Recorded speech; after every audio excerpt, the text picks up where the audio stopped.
Hare Krishna. We are very happy. ಇವತ್ತಿನ ದಿನ ಬಹಳ ಮಹತ್ಕರವಾದಂಥ ದಿನ.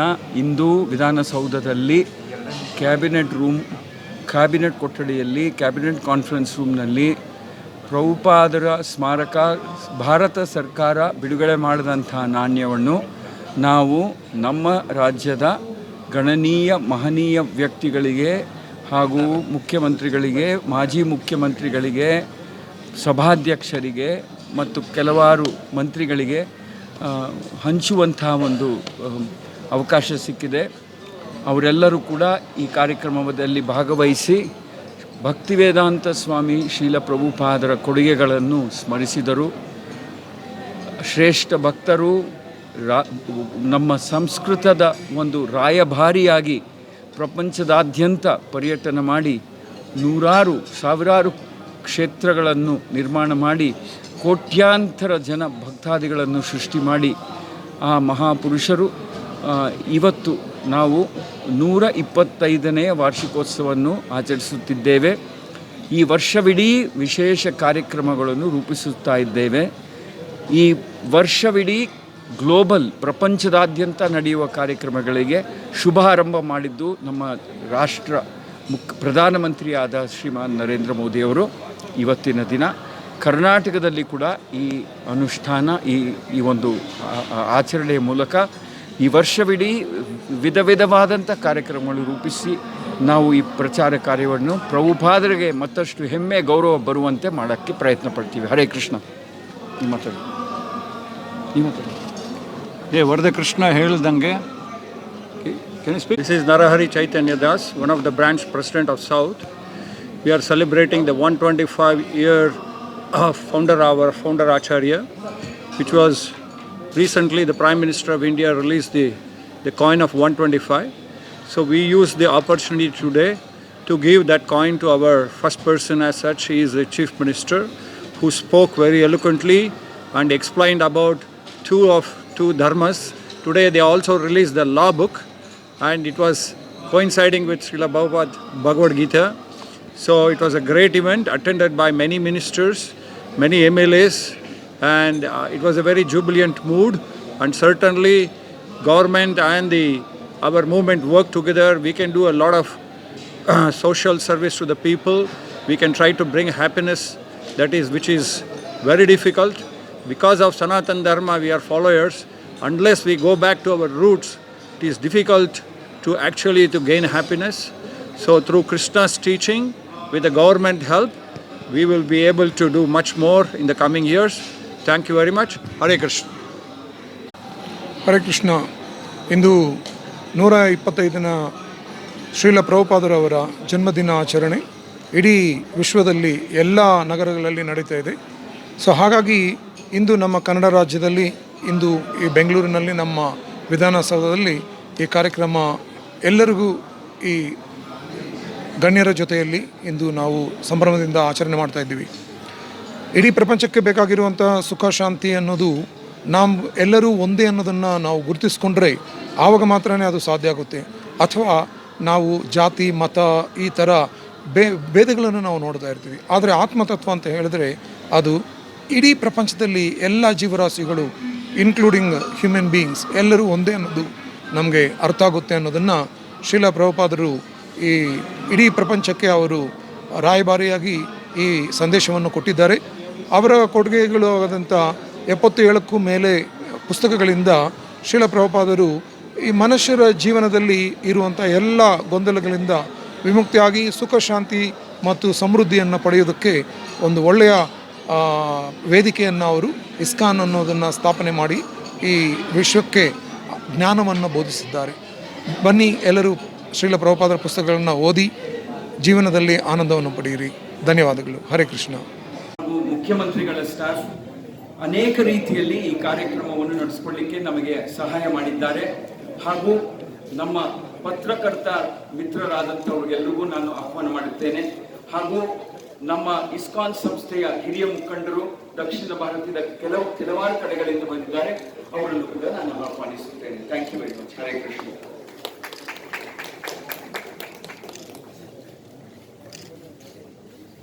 The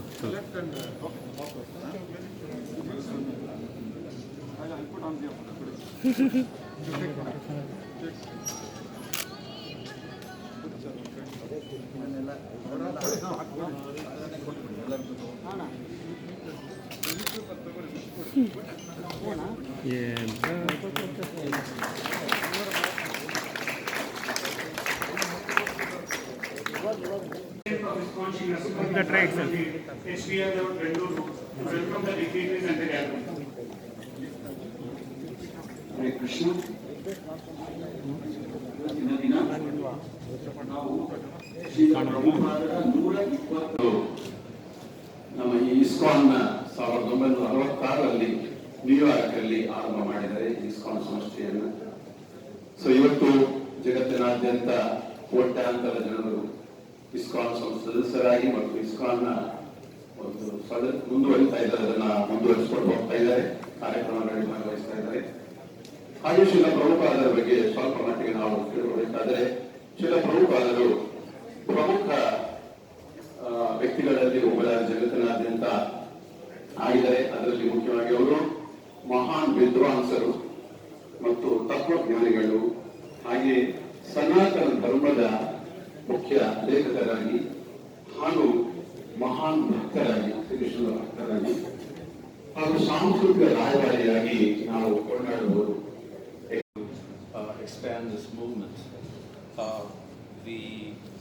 His aim, of course, was to simply fulfill the prediction of Chaitanya Mahaprabhu that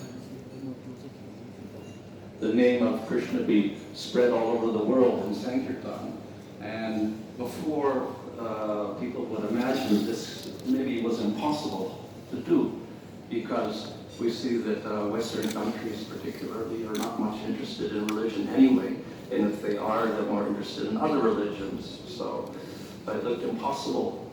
But Srila Prabhupada had great faith in the prediction of Chaitanya Mahaprabhu, and then he was so determined that he went to America to try to make the people there listen and to establish what was almost impossible. So what was impossible was, of course, to implant the concept of Dharma or Sanatana Dharma into people who knew nothing about that at all, and they had no culture of it. Whereas in India there was a culture for thousands and thousands of years, and people knew something about Krishna and Bhagavad Gita and whatever, but in other countries they didn't. But Srila Prabhupada was so bold to try to communicate the message of Krishna and Bhagavad Gita to the Western world. And he succeeded. So in one sense it's not surprising, because his conviction was that this was not a religion for local people of one country or one place. What the Vedas state and what the Bhagavad Gita states is something eternal, and that it belongs to all the souls in the material world, that they all have an inherent nature to love God. So, and if we don't do that, we're never satisfied. So therefore, he said, this is the essence of Dharma, and if we spread this to people around the world, they can understand that it is of value, and they can accept it, they can cultivate it, they can believe it, they can practice it. So that is what he gave to the people of the world. So he did that in other countries. He went to America and spread to Canada and Europe and Japan and Africa, even Russia and other countries, with much difficulty. And then he came back to India, and even in India it was not easy. As we know, India has gone through all sorts of different movements since independence. And when he came back also, people were not so sympathetic. But gradually, we see that there's been a change in the people, a change in the thinking, and greater acceptance. So it is very remarkable that the whole world now in the Western world, India and other countries, support this idea of Sanatana Dharma, the eternal principles upon which we should all live, and do it in a practical way. And of course the result will be that we'll have purer people, purer country, purer world, and everyone can live peacefully. So this is the basic message that Srila Prabhupada presented to the world, and that's also what is presented in the works that he wrote, like Bhagavad Gita's commentary on the Bhagavad Gita. So it is very, it's a proud moment for Srila Prabhupada that India has recognized his movement, and a coin was issued. Of course, they honored Srila Prabhupada, but he would actually have them honor Krishna, not himself, but they honored Srila Prabhupada for contributing to the glory of Krishna. And it is also proud that the government of Karnataka state also is doing the same thing, recognizing Srila Prabhupada's movement, his contribution to the culture of India. Hare Krishna.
Sir ಸ್ವಲ್ಪ Eshwarappa sir ಸ್ವಲ್ಪ ಪಕ್ಕ ಬನ್ನಿ sir.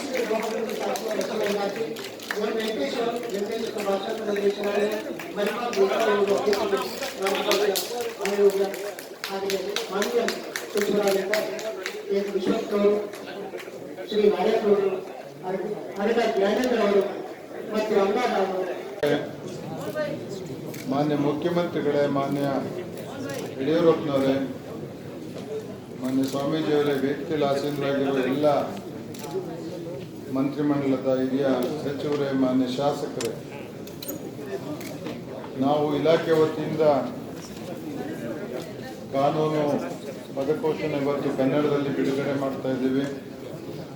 ಅದಕ್ಕೆ ಸನ್ಮಾನ್ಯ ನಾಯಕರಾದ ಯಡಿಯೂರಪ್ಪನವರು ಮೂಲ ಕಾರಣ ಅಂತೇಳಿ ಅವ್ರನ್ನ ಅಭಿನಂದಿಸಿ, ಈ ಕಾರ್ಯಕ್ರಮ ನಮ್ಮದು ನಿರಂತರವಾಗಿ ನಡೀತಾ ಹೋಗುತ್ತೆ. ಇನ್ನು ಮುಂದೆ ಯಾವ್ಯಾವ ಹೊಸ ಕಾನೂನುಗಳು ಕೇಂದ್ರದ ಮಟ್ಟದಲ್ಲಿ, ರಾಜ್ಯದ ಮಟ್ಟದಲ್ಲಿ ರೂಪಿತ ಆಗ್ತವೆ, ಅದನ್ನೆಲ್ಲ ಕನ್ನಡ ಭಾಷೆಗೆ ತರ್ಜುಮೆ ಮಾಡಿ ಎಲ್ಲರಿಗೂ ಕಾನೂನು ಅರ್ಥ ಆಗುವಂಥ ಸ್ಥಿತಿನ ನಿರ್ಮಾಣ ಮಾಡಬೇಕು ಅನ್ನೋದು ಭಾಷಾಂತರ ಇಲಾಖೆ ಹಾಗೂ ನಮ್ಮ ಪಾರ್ಲಿಮೆಂಟರಿ ಸಂಸ್ಥೆಯ ಉದ್ದೇಶ ಆಗಿದೆ.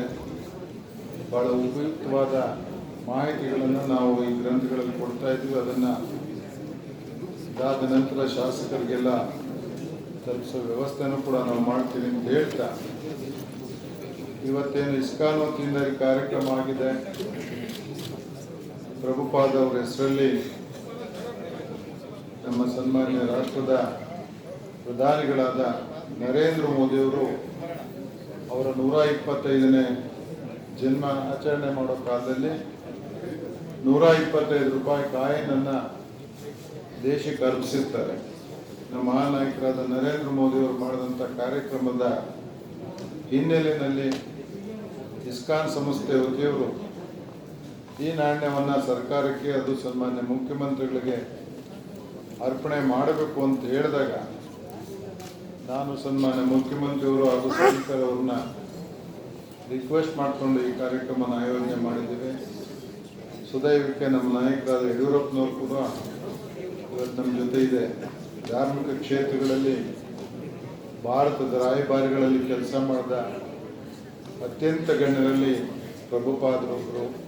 ಮಾಯಾಪುರನ ಕೇಂದ್ರ ಮಾಡಿಕೊಂಡು ವಿಶ್ವದ ಎಲ್ಲ ಕಡೆ ಕೃಷ್ಣ ಪಂಥವನ್ನು ಮಾಡಿ ಇಡೀ ವಿಶ್ವದಲ್ಲಿ ನಮ್ಮ ಸಂಸ್ಕೃತಿ ಧಾರ್ಮಿಕ ನೆಲೆಗಟ್ಟನ್ನು ಸ್ಥಿರಗೊಳಿಸೋದ್ರಲ್ಲಿ ಪ್ರಭುಪಾದರವರು ಹೆಜ್ಜೆ ಇಟ್ಟಿದ್ದಾರೆ. ಅವರ ಪಟ್ಟರು ಶ್ರಮ ನಮಗೆಲ್ಲ ಗೊತ್ತಿದೆ.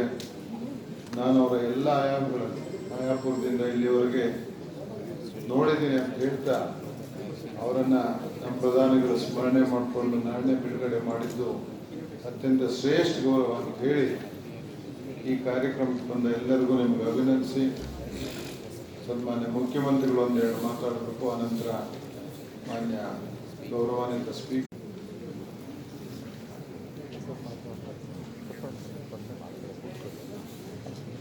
ಸಂಸದೀಯ ವ್ಯವಹಾರಗಳ ಮತ್ತು ಶಾಸನ ರಚನೆಯ ಇಲಾಖೆಯಿಂದ ಹಾಗೂ ಭಾಷಾಂತರ ನಿರ್ದೇಶನದಿಂದ ಕಾನೂನು ಪದಕೋಶ ಹಾಗೂ 15 ಕೇಂದ್ರ ನಿಯಮಗಳ ಲೋಕಾರ್ಪಣೆ ಸಮಾರಂಭದಲ್ಲಿ ಭಾಗವಹಿಸಿರುವಂಥ ನಮ್ಮ ಸಭಾಧ್ಯಕ್ಷರು ಹಿರಿಯರಾದಂಥ ವಿಶ್ವೇಶ್ವರ ದೇವರೇ, ಕಾನೂನು ಸಚಿವರು ನಮ್ಮ ನಾಯಕರು ಮಾರ್ಗದರ್ಶಕರಾದಂಥ ವ್ಯಕ್ತಿಗಳಿರುವಂಥ ಸಚಿವ ಸಂಪುಟದ ಸೋದರರೇ, ಸ್ವಾಮೀಜಿ, ಇಲ್ಲಿ ನಡೆದಿರುವಂಥ ಎಲ್ಲ ಬಂಧುಗಳಿಗೆ, ಮಾಧ್ಯಮದ ಸ್ನೇಹಿತರು, ಕಾನೂನು ಇಲಾಖೆ ಒಂದು ಬಹಳ ಉತ್ತಮವಾದಂಥ ಒಂದು ಕೆಲಸವನ್ನು ಮಾಡಿದೆ. ಕಾನೂನು ನಿಘಂಟವನ್ನು ತರುವಂಥ ಕೆಲಸದಿಂದ ಪ್ರಾರಂಭವಾಗಿ 2003ರಲ್ಲಿ ಎಲ್ಲ ಕಾನೂನುಗಳನ್ನು ಕನ್ನಡಕ್ಕೆ ಭಾಷಾಂತರ ಮಾಡಿದ ಮೇಲೆ ಅದು ಸಾಮಾನ್ಯ ಜನರಿಗೆ ಅರ್ಥ ಆಗುವ ರೀತಿಯಲ್ಲಿ ಅದು ವ್ಯಾಪಕವಾಗಿ ಪ್ರಚಾರ ಆಯಿತು. ಎಲ್ಲಕ್ಕಿಂತ ಮುಖ್ಯವಾಗಿ ನ್ಯಾಯಾಲಯ ಅದನ್ನು ಗುರುತಿಸಿ ಅದಕ್ಕೆ ಮನ್ನಣೆಯನ್ನು ಕೊಟ್ಟಿದೆ. ಹೀಗಾಗಿ ಕಾನೂನಿನಲ್ಲಿ ಇವತ್ತು ನಾವು ಕನ್ನಡವನ್ನು ಬಂದಿದ್ದರಿಂದ ನ್ಯಾಯಾಲಯಗಳಲ್ಲಿ ಕನ್ನಡ ಇವತ್ತು ಹೆಚ್ಚು ಬಳಕೆ ಆಗ್ತದೆ. ಅದನ್ನು ಮುಂದುವರಿಸಿ ಇವತ್ತು ಕಾನೂನು ಪದಕೋಶ 15 ಕೇಂದ್ರ ನಿಯಮಗಳಲ್ಲಿ ಲೋಕಾರ್ಪಣೆಯನ್ನು ಮಾಡಿದ್ದಾರೆ. ರಾಷ್ಟ್ರೀಯ ಅಂತಾರಾಷ್ಟ್ರೀಯ ಮಟ್ಟದ ಕಾನೂನುಗಳನ್ನು ನಮ್ಮ ಜನರಿಗೆ ಸರಳವಾಗಿ ತಿಳಿಸುವಂಥ ಉದ್ದೇಶ ಇದಾಗಿದೆ. ಇದಕ್ಕೆ ಭಾಳಷ್ಟು ಜನ ಇದರಿಂದ ಶ್ರಮವನ್ನು ಪಟ್ಟಿರ್ತಾರೆ. ಅವರೆಲ್ಲರೂ ಕೂಡ ನಾನು ಅಭಿನಂದನೆ ಸಲ್ಲಿಸ್ತೇನೆ. ಮತ್ತು ಈಗಾಗಲೇ ಸಂಸದೀಯ ಕಾನೂನು ಸಚಿವರಾದಂಥ ಮಾಧುಸ್ವಾಮಿ ಹೇಳಿದಂತೆ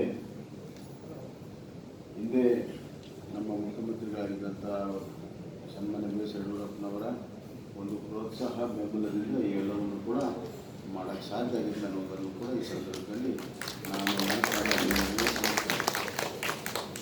ಈ ಪ್ರಕ್ರಿಯೆ ಮುಂದುವರಿಬೇಕು. ಇನ್ನಷ್ಟು ಹೆಚ್ಚು ಕನ್ನಡದ ಪದಗಳನ್ನು ಕಾನೂನಿನಲ್ಲಿ ಬಳಕೆ ಆಗಬೇಕು ಮತ್ತು ಕಾನೂನಲ್ಲಿ ಬಳಕೆ ಆದಂಥ ಪದಗಳು ಕನ್ನಡದಲ್ಲಿ ತರ್ಜಮೆ ಆಗಬೇಕು ಅನ್ನುವಂಥದ್ದು ಒಂದು ಒಳ್ಳೆಯ ಕೆಲಸ.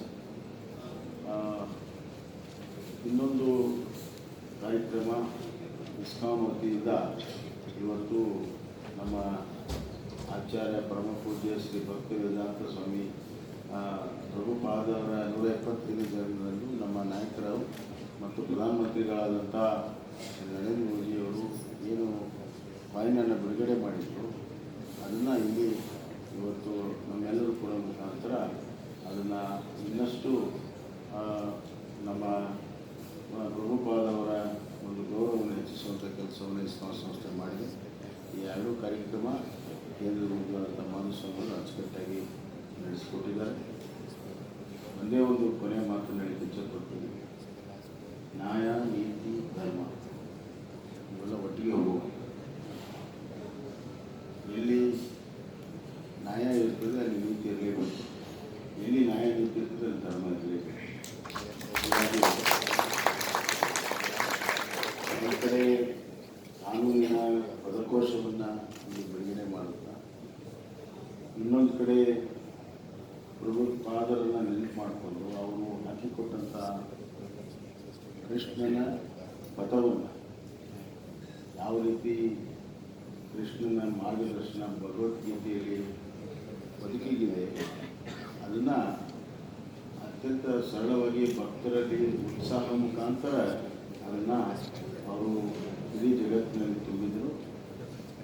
ಹೀಗಾಗಿ ಆ ನೀತಿ ಮತ್ತು ನ್ಯಾಯ ಎರಡು ಒಟ್ಟಿಗೆ ಇದೆ. ಅದೇ ನಮ್ಮ ಕೃಷ್ಣನ ಒಂದು ಧರ್ಮ ಅಂತ ನಾನು ಭಾವಿಸಿದ್ದೇನೆ. ಈ ಮೂರೂ ಕೂಡ ಅತ್ಯಂತ ಶ್ರೇಷ್ಠವಾಗಿರುವಂಥ ವಿಧಾನಸಭೆಯಲ್ಲಿ ಇವತ್ತು ನಡೆದಿರುವಂಥದ್ದು ಯೋಗ. ನ್ಯಾಯ ನೀತಿ ಧರ್ಮ ಪಾಲನೆ ಮಾಡುವುದೇ ಈ ಶಕ್ತಿ ಸೌಧದ ಮುಖ್ಯ ಕರ್ತವ್ಯವಾಗಿದೆ. ಅದಕ್ಕೆ ಮುಖ್ಯಸ್ಥರಾಗಿರುವಂಥ ಶ್ರೀ ವಿಶ್ವೇಶ್ವರ ಹೆಗಡೆ ಅವರು ಇಲ್ಲಿ ಭಾಗವಹಿಸಿರುವಂಥದ್ದು ಕಿರೀಟಪ್ರಾಯಶ ಆಗಿದೆ ಅನ್ನೋಂಥ ಮಾತನ್ನು ಕೂಡ ಈ ಸಂದರ್ಭದಲ್ಲಿ ನಮ್ಮ ನಾಯಕರಾದಂಥ ಯಡಿಯೂರಪ್ಪನವರ ಒಂದು ಮಾರ್ಗದರ್ಶನ ಪ್ರೇರಣೆ ಇಂಥ ಕಾರ್ಯಗಳೆಲ್ಲ ಮುಂದುವರಿತೇವೆ ಅನ್ನುವಂಥ ಮಾತನ್ನು ಹೇಳಿ ಮಾಧುಸ್ವಾಮಿಯವರ ಪ್ರೇರಣೆ ಸಲ್ಲಿಸಿ ಪರಮ ಪೂಜ್ಯರಿಗೆ ವಂದನೆಗಳನ್ನು ಸಲ್ಲಿಸಿ ನಾನು ಮಾತನ್ನು ಮುಗಿಸ್ತೇನೆ. ಧನ್ಯವಾದ. ಹಿರಿಯರೇ ಹಾಗೂ ಸೇರಿರುವಂಥ ಎಲ್ಲ ಗೌರವಾನ್ವಿತ ನನ್ನೆಲ್ಲ ಆತ್ಮೀಯ ಬಂಧುಗಳೇ, ತಾಯಂದಿರೇ, ಭಾರತ ಜಗತ್ತಿಗೆ ಗುರುವಿನ ಸ್ಥಾನದಲ್ಲಿ ಇತ್ತು ಅನ್ನುವಂಥ ಹೆಮ್ಮೆ ಅಭಿಮಾನವನ್ನು ನಾವೆಲ್ಲರೂ ಪಡ್ತೀವಿ. ಅದಕ್ಕೆ ಒಂದೇ ಒಂದು ಕಾರಣ ಅಂದರೆ ಜ್ಞಾನದ ಬೆಳಕನ್ನು, ಸೃಷ್ಟಿಯ ಜೀವನದ ಸತ್ಯತೆಗಳನ್ನೆಲ್ಲವನ್ನೂ ಜಗತ್ತಿಗೆ ಕೊಟ್ಟಿರೋದು ಭಾರತ.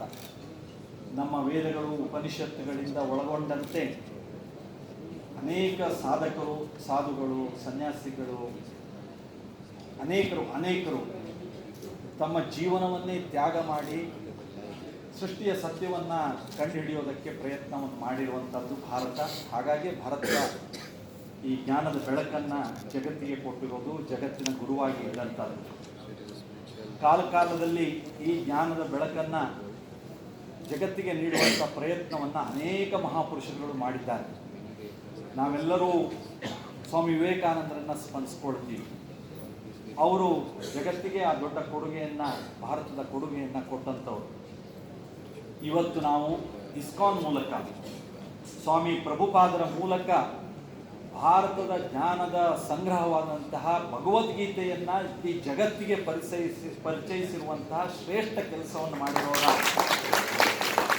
125ನೇ ಜನ್ಮದಿನೋತ್ಸವದ ಹಿನ್ನೆಲೆಯಲ್ಲಿ ನಮ್ಮ ಪ್ರಧಾನಮಂತ್ರಿಗಳು ನಾಣ್ಯವನ್ನು ಏನು ಬಿಡುಗಡೆ ಮಾಡಿದ್ದಾರೆ. ಅದು ಇವತ್ತೆಲ್ಲ ನಮಗೆಲ್ಲರಿಗೂ ಏನು ಸಮರ್ಪಣೆಯಾಗಿದೆ. ಇದು ಅತ್ಯಂತ ಸಮಯೋಚಿತವಾದಂಥದ್ದು. ಜಗತ್ತಿಗೆ ಮತ್ತೊಮ್ಮೆ ಭಾರತದ ಈ ಜ್ಞಾನದ ಬೆಳಕನ್ನು ನೆನಪಿಸುವಂಥದ್ದಂತಹ ಒಂದು ಅವಕಾಶ, ಒಂದು ವೇದಿಕೆ. ಆ ಕಾರ್ಯಕ್ರಮ ನಮ್ಮ ಕರ್ನಾಟಕದ ಬೆಂಗಳೂರಿನ ವಿಧಾನಸೌಧದಲ್ಲಿ ಇದು ಆಗ್ತಾ ಇರೋದು ಬಹಳ ಸಂತೋಷದ ಹೆಮ್ಮೆಯ ಸಂಗತಿ. ನಾವೆಲ್ಲರೂ ಕಾಲದಲ್ಲಿ ನಮ್ಮ ಎಲ್ಲ ಕರ್ತವ್ಯ ಜವಾಬ್ದಾರಿಗಳನ್ನು ನಿರ್ವಹಿಸ್ತಾ ಇರ್ತೇವೆ. ನಾವೆಲ್ಲರೂ ಸಹ ಮಾಡುವಂಥ ಕೆಲಸ ಅದು ನಮ್ಮ ಜೀವನದ ಸಾರ್ಥಕತೆಯ ಕೆಲಸವಾಗಿ, ನಮ್ಮ ದೇಶದ ಘನತೆ ಗೌರವವನ್ನು ಹೆಚ್ಚಿಸುವಂತಹ ಒಂದು ಪ್ರಯತ್ನದ ಭಾಗವಾಗಿ ಆ ಜ್ಞಾನವನ್ನು ನಾವು ಬೆಳೆಸ್ಕೊಳ್ಳೋದ್ರ ಜೊತೆಯಲ್ಲಿ ಜಗತ್ತಿಗೆ ಆ ಜ್ಞಾನವನ್ನು ಕೊಟ್ಟಿರುವಂತಹ ಭಾರತದ ಬಗ್ಗೆ ಇನ್ನಷ್ಟು ಹೆಮ್ಮೆ ಅಭಿಮಾನ ಪಡುವಂತಹ ವಾತಾವರಣವನ್ನು ನಾವೆಲ್ಲ ಸೃಷ್ಟಿಸೋದಕ್ಕೆ ಕಾರಣೀಕರ್ತರಾಗೋಣ ಅನ್ನುವಂಥ ಮಾತನ್ನು ಹೇಳ್ತಾ, ಸ್ವಾಮಿ ಪ್ರಭುಪಾದರು ಹರೇ ಕೃಷ್ಣ ಕೃಷ್ಣ ಕೃಷ್ಣ ಹರೇ ಹರೇ, ಹರೇ ರಾಮ ರಾಮ ರಾಮ ಹರೇ ಹರೇ ಈ ಮಾತನ್ನ ಅವರು ಹೇಳ್ತಾ ಜಗತ್ತನ್ನು ಒಂದುಗೂಡಿಸುವಂಥ ಪ್ರಯತ್ನವನ್ನು ಮಾಡಿದ್ದಾರೆ. ಹಾಗಾಗಿ ನಾವು ಈ ಮಾತಿನಲ್ಲಿ ನಂಬಿಕೆ ಇಟ್ಟು ಜಗತ್ತನ್ನು ಒಂದುಗೂಡಿಸಿ ಜಗತ್ತಿಗೆ ಬೇಕಾದಂತಹ ಆ ಜ್ಞಾನದ ಬೆಳಕನ್ನು ಕೊಡೋದಕ್ಕೆ ಇಸ್ಕಾನ್ ಮೂಲಕ ಮುಂದಾಗೋಣ ಅನ್ನುವಂಥ ಮಾತನ್ನು ಹೇಳ್ತಾ, ಅನೇಕರು ಮಾಡ್ತಾ ಇರುವಂಥ ಎಲ್ಲ ಒಳ್ಳೆಯ ಪ್ರಯತ್ನದಲ್ಲಿ ಇಸ್ಕಾನ್ ಸಹ ಬಹಳ ದೊಡ್ಡ ಕೊಡುಗೆ ಕೊಟ್ಟಿದೆ ಅನ್ನುವಂಥ ಹೆಮ್ಮೆ ಮಾತನ್ನು ಹೇಳಿ, ವಿಶೇಷವಾಗಿ ನಾನು ಶಿಕ್ಷಣ ಸಚಿವನಾದಾಗ ನೋಡಿದ್ದೇನೆ ಬಿಸಿ ಊಟದ ಕೊಡುಗೆ ಎಷ್ಟು ದೊಡ್ಡದಾಗಿ ಇಸ್ಕಾನ್ದವರು ನಮ್ಮ ಮಕ್ಕಳಿಗೆ ನಮ್ಮ ಶಿಕ್ಷಣ ಕ್ಷೇತ್ರದಲ್ಲಿ ಕೊಟ್ಟಿದ್ದಾರೆ ಅಂತ. ಈ ರೀತಿ ಸೇವಾ ಚಟುವಟಿಕೆಗಳು ಬಹಳ ದೊಡ್ಡ ಪ್ರಮಾಣದಲ್ಲಿ ನಡೀತಾ ಇರೋದನ್ನು ಸಹ ನಾನು ಗಮನಿಸಿದ್ದೇನೆ ಮತ್ತು ಅಭಿನಂದಿಸ್ತೇನೆ. ನಾವೆಲ್ಲರೂ ಇಂಥ ಹಿರಿಯರ ಜೀವನದಿಂದ ಪ್ರೇರಣೆಯನ್ನು ಪಡೆದು ಇನ್ನಷ್ಟು ಹೆಚ್ಚು ಒಳ್ಳೆಯ ಕೆಲಸ ಮಾಡುವಂಥ ಶಕ್ತಿಯನ್ನು ಪಡ್ಕೊಳ್ಳೋಣ ಅನ್ನುವಂಥ ಮಾತನ್ನು ಹೇಳ್ತಾ, ಇವತ್ತು ಈ ಒಂದು ಕಾನೂನು ಪದಕೋಶ ಮತ್ತು 15 ಕೇಂದ್ರ ಅಧಿನಿಯಮಗಳ ಲೋಕಾರ್ಪಣೆಯಾಗಿದೆ. ಸನ್ಮಾನ್ಯ ಯಡಿಯೂರಪ್ಪನವರು ಅದನ್ನು ಲೋಕಾರ್ಪಣೆಗೊಳಿಸಿದ್ದಾರೆ ಮತ್ತು ಅದಕ್ಕೆ ಮುದ್ರಣ ಆಗೋದಕ್ಕೆ ಕಾರಣೀಕರ್ತರು ಅವರೇ ಅನ್ನುವಂಥ ಮಾತುಗಳು ಬಂದಿದೆ. ಅವರು ನಾಡಿನಲ್ಲಿ ಅನೇಕ ಒಳ್ಳೊಳ್ಳೆಯ ಕೆಲಸಗಳಾಗೋದಕ್ಕೆ ಶ್ರೀಯುತ ಯಡಿಯೂರಪ್ಪನವರು ಸದಾ ನೇತೃತ್ವವನ್ನು ಕೊಟ್ಟಿದ್ದಾರೆ ಮತ್ತು ಮಾರ್ಗದರ್ಶನವನ್ನು ಮಾಡ್ತಾ ಇದ್ದಾರೆ. ಅವರ ಹಿರಿತನದಲ್ಲಿ ನಾವೆಲ್ಲ ಇನ್ನಷ್ಟು ಹೆಚ್ಚು ಒಳ್ಳೆಯ ಕೆಲಸ ಮಾಡುವಂಥ ಶಕ್ತಿಯನ್ನು ಪಡೆಯೋಣ ಅನ್ನುವಂಥ ಮಾತನ್ನು ಆಶಿಸ್ತಾ ಇವತ್ತು ನಮ್ಮೆಲ್ಲರನ್ನ ಜೊತೆಗೂಡಿಸೋದಕ್ಕೆ ಮುಖ್ಯಮಂತ್ರಿಗಳನ್ನ ಒಳಗೊಂಡಂತೆ ನಾವೆಲ್ಲರೂ ಜೊತೆಗೂಡಿಸೋದಕ್ಕೆ ಕಾರಣ ಅಂದರೆ ಶ್ರೀಯುತ ಮಾಧುಸ್ವಾಮಿ ಅವರು. ನಾನು ಮಾಧುಸ್ವಾಮಿ ಅವರಿಗೆ ಅಭಿನಂದಿಸ್ತೇನೆ. ಈ ರೀತಿಯ ಒಂದು ಒಳ್ಳೆಯ ಕಾರ್ಯಕ್ರಮವನ್ನು ವಿಧಾನಸೌಧದಲ್ಲಿ ಈ ಒಂದು ಸಮ್ಮೇಳನ ಸಭಾಂಗಣದಲ್ಲಿ ಮಾಡೋದ್ರ ಮೂಲಕ ನಮ್ಮಿಂದಲೂ ಸಹ ಇಷ್ಟೆಲ್ಲ ಒಳ್ಳೆಯ ಕೆಲಸಗಳು ನಡೀತಾ ಇದೆ ಅನ್ನೋದನ್ನು ನಾಡಿಗೆ ತೋರಿಸುವಂಥ ಪ್ರಯತ್ನ ಇದಾಗಿದೆ ಅನ್ನುವಂಥ ಮಾತನ್ನು ಹೇಳ್ತಾ, ಭಾನು ಸ್ವಾಮೀಜಿಯವರು ಪರಮ ಪೂಜ್ಯ ಭಾನು ಸ್ವಾಮೀಜಿಯವರು ಜಪಾನ್ ಮೂಲದವರಾಗಿ ಇವತ್ತು ನಮ್ಮ ಮಧ್ಯೆ ಇದ್ದು ನಮ್ಮ ಭಾರತದ ಪ್ರಭಾವ ಹೇಗಾಗಿದೆ ಅನ್ನೋದನ್ನು ನಮ್ಮೆಲ್ಲರಿಗೆ ಮನದಟ್ಟು ಮಾಡಿಕೊಟ್ಟಿದ್ದಾರೆ. ಅವರನ್ನು ಸಹ ಅತ್ಯಂತ ಗೌರವದಿಂದ ಅಭಿನಂದಿಸ್ತಾ, ಇವತ್ತು ತಾವೆಲ್ಲರೂ ಇಷ್ಟು ಸಮಯ ಆದರೂ ಈ ಕಾರ್ಯಕ್ರಮದಲ್ಲಿ ಕುಳಿತು ಈ ಕಾರ್ಯಕ್ರಮದ ಶೋಭೆಯನ್ನು ಹೆಚ್ಚಿಸಿದ್ದೀರಿ. ತಮ್ಮೆಲ್ಲರಿಗೆ ವಂದಿಸಿ ಮತ್ತೊಮ್ಮೆ ಹರೇ ರಾಮ ಹರೇ ರಾಮ ರಾಮ ರಾಮ ಹರೇ ಹರೇ ಹರೇ ಕೃಷ್ಣ ಕೃಷ್ಣ ಕೃಷ್ಣ ಹರೇ ಹರೇ.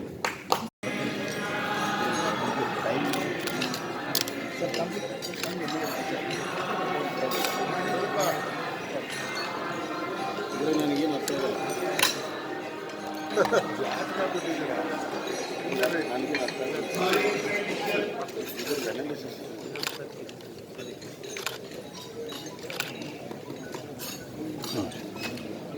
ಒಂದು ನಿಮಿಷ ನಾನು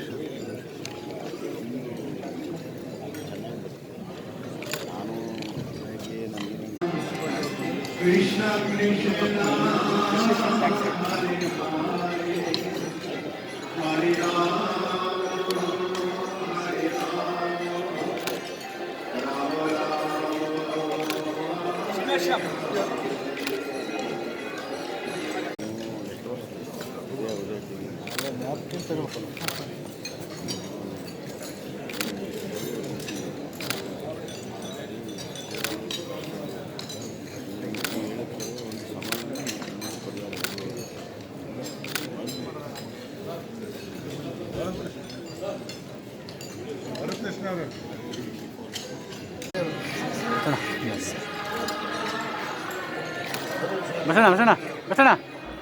ಬಸಣ್ಣ